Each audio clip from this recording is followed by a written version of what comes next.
আসসালামু আলাইকুম। এখন শুনবেন সংবাদ শিরোনাম। প্রচারণার শেষ দিনে কর্মী সমর্থক নিয়ে বিশাল শোডাউন বিএনপি প্রার্থীদের।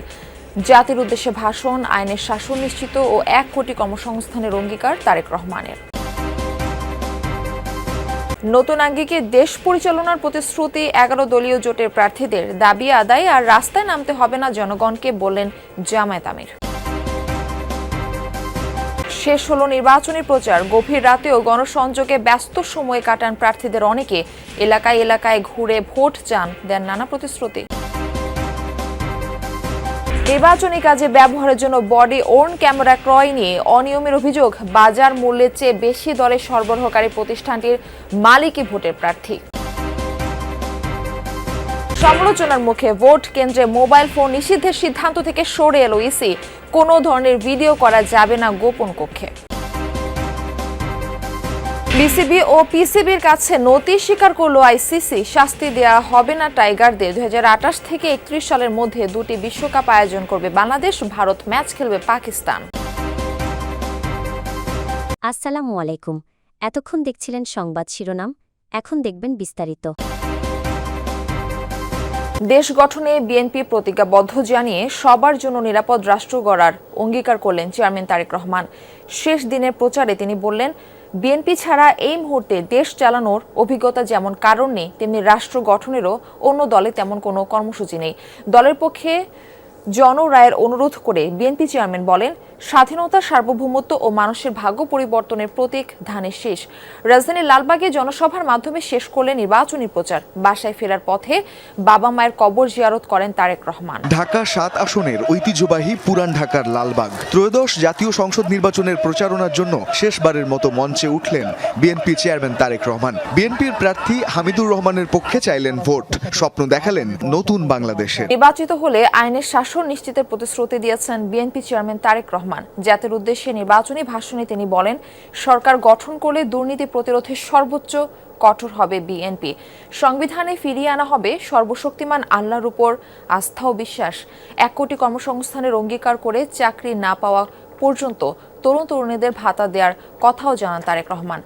ফ্যামিলি কার্ড, কৃষক কার্ড এবং হেলথ কেয়ার চালুর কথা জানান বিএনপি চেয়ারম্যান। ভোটারদের উদ্দেশ্যে বলেন, 12 তারিখ আপনারা ধানের শীষের দায়িত্ব নিন, পরদিন থেকে আপনাদের দায়িত্ব নেবেন বিএনপির এমপিরা। বিসমিল্লাহির রহমানির রহিম। প্রিয় দেশবাসী, নির্বাচন সামনে রেখে বাংলাদেশ টেলিভিশনে জাতির উদ্দেশ্যে বিএনপি চেয়ারম্যান তারেক রহমানের 37 মিনিটের ভাষণ। এ সময় ধানের শীষে ভোট চেয়ে নির্বাচিত হলে তার সরকার কি করবেন তার বিস্তারিত তুলে ধরেছেন। তারুণ্যের প্রথম ভোট ধানের শীষের জন্য হোক। শক্তি প্রদর্শন করে কেউ ভোট কেন্দ্র দখলের চেষ্টা করলে কঠোরভাবে প্রতিহতের হুঁশিয়ারি দিয়েছেন জামায়াত আমির ডাক্তার শফিকুর রহমান। এখন থেকে ভোটের পাহারাদারি শুরু করার নির্দেশ দেন তিনি। ডাক্তার শফিকুর রহমান বলেন, কোনো জালিয়াতি, ভোটচোর, অবৈধ ইঞ্জিনিয়ার যেন জনগণের কপাল নিয়ে খেলতে না পারে। বিজয়ের মালা গলায় পরিয়ে দিয়ে তারপর ঘরে ফেরার আহ্বান জানান ডাক্তার শফিকুর রহমান। নির্বাচনী প্রচারণার শেষ দিনে ঢাকার বিভিন্ন আসনে জনসভায় অংশ নিয়ে এসব কথা বলেন জামায়াত আমির। এ সময় জনসভায় অংশ নেয়া 11 দলীয় ঐক্যের নেতারাও নির্বাচন নিয়ে ষড়যন্ত্রকারীদের সতর্ক করেন। দোহার নবাবগঞ্জ ঢাকা 1 আসনের নির্বাচনী জনসভা দিয়ে ত্রয়োদশ জাতীয় নির্বাচনের প্রচারণার ইতি টানলেন জামায়াত আমির ডাক্তার শফিকুর রহমান। সবশেষ জনসভায়ও দোহার জয়কালী বড় মাঠ নেতাকর্মী ও সমর্থকদের চাপে কানায় কানায় পূর্ণ হয়ে যায়। নির্বাচনী প্রচারণা শেষ সময়ে জাতির উদ্দেশ্যে নির্বাচনী ভাষণ দেন জামায়াত ইসলামীর আমির ডাক্তার শফিকুর রহমান। ভাষণে সততা, দক্ষতা ও কর্মসংস্থানের সুযোগ তৈরি করে দুর্নীতি, আধিপত্যবাদ ও চাঁদাবাজ মুক্ত বাংলাদেশ গঠনের জন্য জামায়াত ও 11 দলীয় জোটের পক্ষে ভোট চান তিনি। বলেন, ন্যায় বিচার প্রতিষ্ঠায় জামায়াত ইসলামী অঙ্গীকারবদ্ধ। তারা ক্ষমতায় এলে সব ধরনের মানুষের মৌলিক অধিকার নিশ্চিত করবেন। প্রিয় দেশবাসী, ভাই ও বোনেরা, প্রচারের শেষ সময়ে এসে জাতির উদ্দেশ্যে বাংলাদেশ টেলিভিশনের ভাষণ দেন জামায়াতের আমির ডাক্তার শফিকুর রহমান। ক্ষমতাবানদের বিরুদ্ধে রুখে দাঁড়ানোর হিম্মত সবার হয় না। শেষ হলো জাতীয় সংসদের নির্বাচনী প্রচার। রাজধানীতে শেষ মুহূর্তের গণসংযোগকালে নির্বাচনী ইশতেহারের পাশাপাশি আসন ভিত্তিক নানা উন্নয়নের প্রতিশ্রুতি দেন প্রার্থীরা। শেষ সময়ের চেষ্টা করেন ভোটারদের মন জয়। সুষ্ঠু নির্বাচন হলে জয়ের ব্যাপারেও আশাবাদী প্রত্যেককে। তবে এবার প্রতিশ্রুতির ফুলঝুরি নয়, নির্বাচিত প্রার্থীর কাছ থেকে কাজের বাস্তবায়ন চান ভোটাররা। মধ্যরাতেও কোনো কোনো এলাকায় প্রচার চালান প্রার্থীরা। সব বয়সের মানুষ আমাদেরকে শুভকামনা জানাচ্ছেন, শুভেচ্ছা জানাচ্ছেন। আর যেহেতু আমার স্বাস্থ্যের কাজটা আসলে মধ্যবয়সী এবং যারা প্রবীণ তারাই আমার কাজের সাথে পরিচিত ছিল বিগত বছরগুলো থেকে, তো ওনারাও এসে জানিয়ে যান যে অমুক ভিডিও থেকে এই সমস্যাটার সমাধান হয়েছিল, ধন্যবাদ জানান এবং অনেক শুভকামনা জানান। এদিকে ঢাকা বিশ্ববিদ্যালয়ের কেন্দ্রীয় মসজিদে নামাজ শেষে নির্বাচনী আচরণবিধি মেনে নির্ধারিত সময় সকাল 7:30টার মধ্যে শাহবাগে প্রচারণা শেষ করেন ঢাকা 8 আসনের 11 দলীয় ঐক্য জোটের প্রার্থী নাসিরউদ্দিন পাটোয়ারি। ঢাকা বিশ্ববিদ্যালয়ের সেন্ট্রাল মসজিদে ফজরের নামাজ আদায় করে ইনকলাব মঞ্চের মুখপাত্র শরীফ ওসমান হাদির কবর জিয়ারত করেন তিনি। প্রচারণায় অংশ নিয়ে নাসিরউদ্দিন বলেন, জামায়াতের সঙ্গে জোট করায় আলাদা করে শাপলা কলির ভোট কমবে না, বরং জোটের পরও এনসিপি অনেক সহায়তা পেয়েছে। জানান, জামায়াত চাঁদাবাজি সন্ত্রাসের সঙ্গে যুক্ত না বলেই তাদের সাথে জোটে গিয়েছে এনসিপি। নির্বাচনে বডি ওন ক্যামেরা নিয়ে শুরু থেকেই উঠেছে নানা প্রশ্ন। ক্যামেরা কেনা, সরবরাহ এবং মনিটরিং প্রক্রিয়া সম্পর্কে কোনো ব্যাখ্যা এখনও প্রকাশ করেনি বাংলাদেশ পুলিশ। অনুসন্ধানে জানা গেছে, নির্বাচনের জন্য অনলাইন ও অফলাইন দুই ধরনের বডি ওন ক্যামেরা সংগ্রহ করা হয়েছে দুটি প্রতিষ্ঠানের মাধ্যমে। অভিযোগ উঠেছে, এসব ক্যামেরার মূল্য নির্ধারণ হয়েছে বাজার মূল্যের চেয়ে বেশি দরে। আর একটি প্রতিষ্ঠানের মালিক নিজেই নির্বাচনে প্রতিদ্বন্দ্বিতা করছেন। মানুষের ধারণা হতে পারে প্রতিটি ভোট কেন্দ্রেই এবার অনলাইন বডি ওন ক্যামেরা থাকবে, কিন্তু সারা দেশে 42,761 ভোট কেন্দ্রের বিপরীতে কেনা হয়েছে মাত্র 25,700টি ক্যামেরা।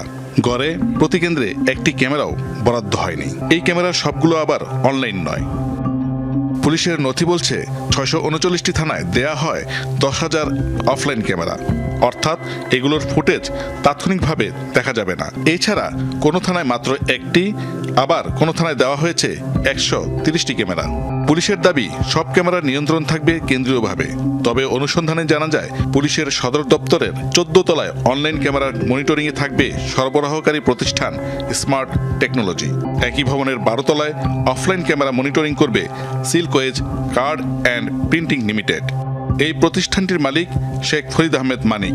তিনি চাঁদপুর 3 আসনে একটি রাজনৈতিক দলের প্রার্থী। বাজার মূল্যের চেয়ে বেশি দামে সরবরাহ করার বিষয়টি জানতে প্রতিষ্ঠানটির কারখানা ও অফিসে যোগাযোগের চেষ্টা করলে বলা হয়, কর্মকর্তারা নাকি ভোট নিয়ে ব্যস্ত। সেই ম্যানেজার স্যার নাই, উনি দেশে গেছে। ইলেকশন তো ইলেকশন কোথায় ইলেকশন? ওই যে চাঁদপুর। কিসের ইলেকশন? কিসের ইলেকশন আপনি জানেন নাকি? MP election. MP election. আমাদের ওই যে মালিক, হ্যাঁ, চাঁদপুর বাড়ির স্যার নির্বাচন করতেছে বিএনপির থেকে, তো সবাই সেখানে চলে গেছে, অফিসারটাকেও নাই।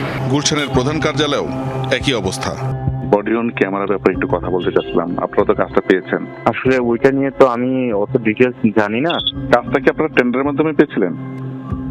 আসলে আমি এইসব বিষয়ে কোনো কিছুই জানি না, যে কিভাবে পেয়েছে বা কি আসে বিষয় বা কতগুলো দিয়েছে। হ্যাঁ, একটু স্যারের সাথে কথা বলতে হবে। আচ্ছা, একটু কথা বলে আমাকে ব্যাক করেন প্লিজ। পরবর্তীতে তিনি আর আমাদের সাথে যোগাযোগ করেননি।